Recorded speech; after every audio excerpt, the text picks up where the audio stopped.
պետության զավթման կոռուպցիայի ռեժիմի անկումից հետո դա եղել է 2018 թվականին։ Բոլոր հնարավոր հետազոտություններն ու ցուցանիշները ցույց են տալիս, որ Հայաստանում կոռուպցիայի մակարդակը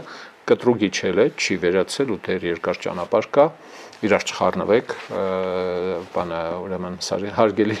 կասկածամիտներ եւ բաներ, ինչ է անունը, կոռուպցիոն ռեժիմի պահապաններ, պաշտպաններ, էլի, շեշտակի բարելավում տեղի ունեցել է։ Եվ ինչպես են կայսրությունների բերածս օրինակի դեպքում է, երբ կայսրությունը ջանում է վերականգնել իր ազդեցությունը տարբեր գործիքներով, փափուկ, կոշտ եւ այլն, այնպես էլ ստեղ իշխանություն կորցրածները, եթե խոսքը այն իշխանությունների եւ իշխանավորների մասին է, որոնք համակարգային կոռուպցիայի պարագլուխներն են եղել, տերուտիրականներն են եղել, մի ձեռք կոստյումով եկել միլիոնատեր են դարձել, մուլտիմիլիոնատեր, ես իմ գուցե նաև միլիարդատեր են դարձել, առավելևս եթե ընկել են ապօրինի կույքի հետապնդման տակ,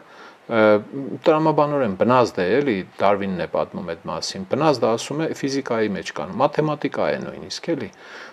պիտի ճանան պահպանել իրենց ետ գծածը։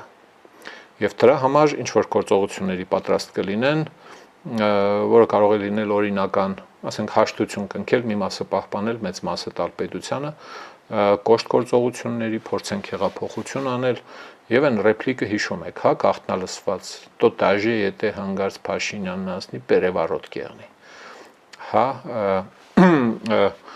եթե խլեն ժողովրդի քվեն հեղափոխություն կլինի, բան, հա, այս էլ քաղաքական գործիչների ռեպլիկներից է։